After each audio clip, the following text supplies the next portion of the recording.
My wife left me for a rich guy. Years later she came back broke. My wife left me for a rich guy. No argument. No big dramatic fight. No final conversation. Just gone. And honestly, at the time, I thought my life was over. Now, looking back, it was probably the best thing that ever happened to me. I'm 39 now, but this story started about 7 years ago when I was 32. Back then, I had been married to my wife, Vanessa, for 6 years. We weren't rich. Not even close. But I genuinely thought we were happy. I worked long hours as an HVAC technician. Good money. Not amazing money. But enough. Enough for a decent mortgage. Enough for occasional vacations. Enough to slowly build a future together. Vanessa used to say she loved how dependable I was. Funny how quickly dependable turns into boring once somebody richer walks into the picture. About a year before everything exploded, something shifted. At first, small things. Easy things to ignore.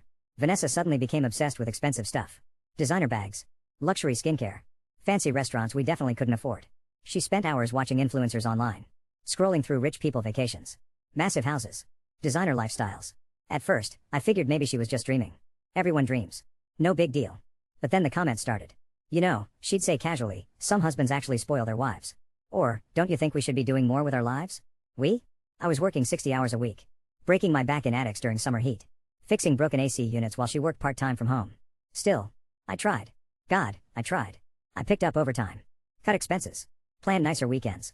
But somehow nothing was enough anymore. Then came Marcus. If you've ever met a guy who makes being wealthy his entire personality, you already know Marcus. 40-something. Perfect haircut.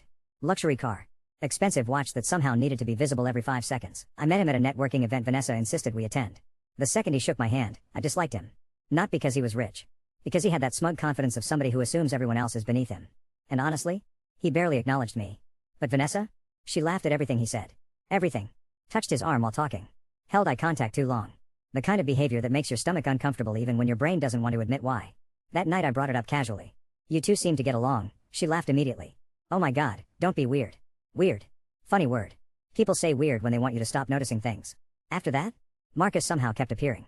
Networking dinners. Business events. Charity things Vanessa suddenly cared deeply about. Every time I questioned it, I got the same answer. You're insecure. That word started showing up a lot.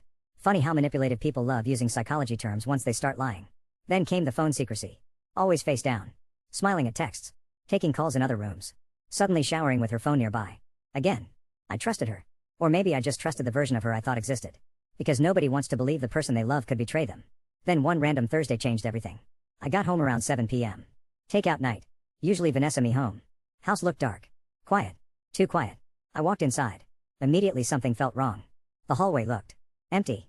Then I noticed it. Half her shoes gone. Pictures missing. Her favorite jacket's gone.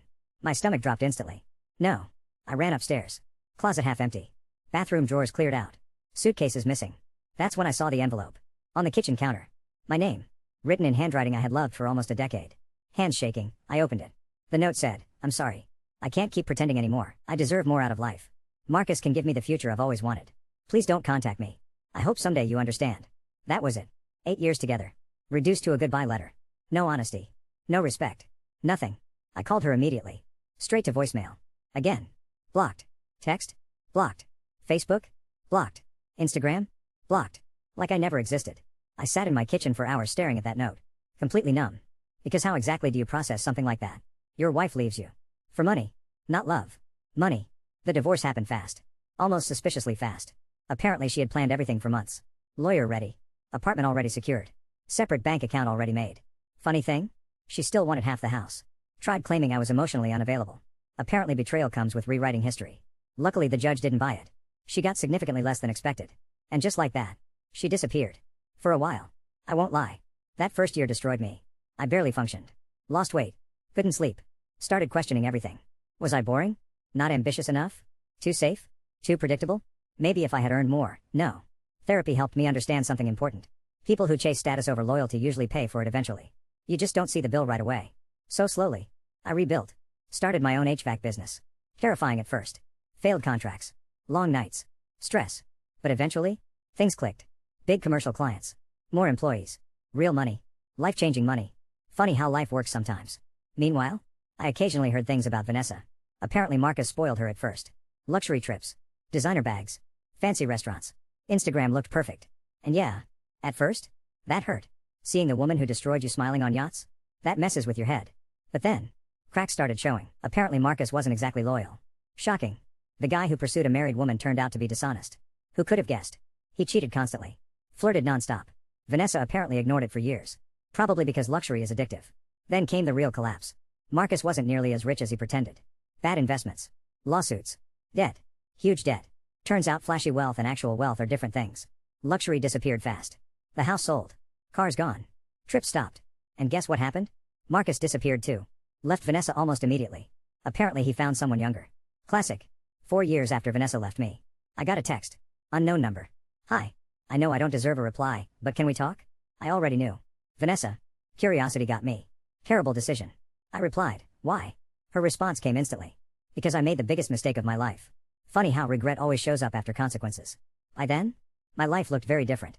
Successful business. Nice house. Peace. And most importantly, someone else. Her name was Rachel. Funny. Kind. The kind of woman who actually stayed when life got hard. No games. No status obsession. Just real. Still, against my better judgment, I agreed to meet Vanessa. Mostly curiosity. Honestly, I almost didn't recognize her. Gone was the glamorous social media version. She looked tired. Older. Defeated. Life had clearly humbled her. She started crying almost immediately. Of course. Apologized nonstop. Admitted she had been selfish. Immature. Shallow. Said Marcus controlled everything. Cheated constantly. Humiliated her. Gaslit her. Then came the sentence I already knew was coming. I miss us. No. Absolutely not. You don't burn someone's house down. Then miss being warm later. I looked her dead in the eye. You didn't leave because life was hard. You left because you thought you found something better. And when better disappeared, you remembered I existed. She cried harder. Good. Because accountability hurts. Then she said something genuinely insane. Could we maybe try again? I actually laughed. Not to be cruel. Because wow. The audacity. I pulled out my phone. Showed her a picture. Rachel and me. Vacation. Smiling. Peaceful. This, I said calmly, is what loyalty looks like. Her face dropped instantly. Then quietly she whispered, I ruined everything, didn't I? For the first time. She sounded honest. And honestly, that made me feel sad. Not for her. For the version of us that died. For the future we almost had. For the guy I used to be. But mostly, relieved. Because I finally realized something. I didn't want her back. Not even a little. I stood up.